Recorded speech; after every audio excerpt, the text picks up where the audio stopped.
আমাদের আসন্ন পরিবেশ সংকট এবং পরিবেশকে সামনে রেখে মানবিক বিপর্যয় রোধে এবং কিছুদিন পরে আমাদের বর্ষাকাল রয়েছে, এটি রোধে আমরা দেখতে পাচ্ছি বাংলাদেশের যতগুলো নদী রয়েছে, নদীর যেই চর এবং নদীর পাড় সংশ্লিষ্ট যে জমিগুলো রয়েছে, এখানে অবাধে মাটি কাটা হয়, সেখানে ড্রেজার দিয়ে মাটি কাটা হয় এবং সেটির কারণে যেই অংশটি থেকে মাটি কাটা হয় এর আশেপাশের জমিগুলো হচ্ছে আপনার বিপন্ন হয় এবং কৃষি উৎপাদনমুখী করা যায় না।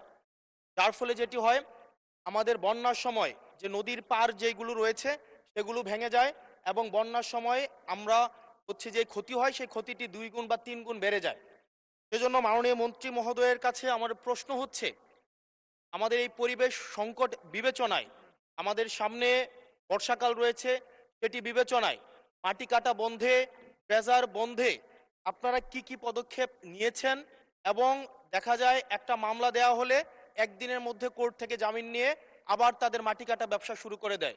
সেজন্য স্থায়ীভাবে এই বিষয়টি বন্ধে কি ধরনের পদক্ষেপ নেওয়া হবে সেই বিষয়টি জানতে চাচ্ছি। ধন্যবাদ। মাননীয় মন্ত্রী।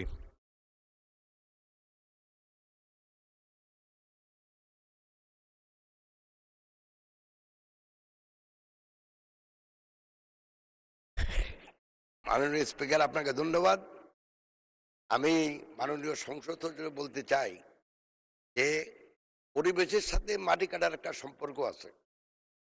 তা শুধু যেখানে বলতে সেখানে না, আমাদের ইটভাটা তো মাটি কাটা হয়, যেটা আমাদের উর্বর জমি নষ্ট করে। সেজন্য আমার মন্ত্রণালয় যথাযথ পদক্ষেপ নিয়েছে যাতে করে এই ধরনের অবাঞ্ছিত মাটি কাটা বন্ধ হয়। তবে ওনার পার্টিকুলার এরিয়া যদি কোনো সমস্যা থাকে, দয়া করে যদি উনি যোগাযোগ করেন তাহলে আমরা খুব তাড়াতাড়ি এবং তড়িৎ গতির ব্যবস্থা নেব ইনশাল্লাহ। আপনাকে ধন্যবাদ মাননীয়।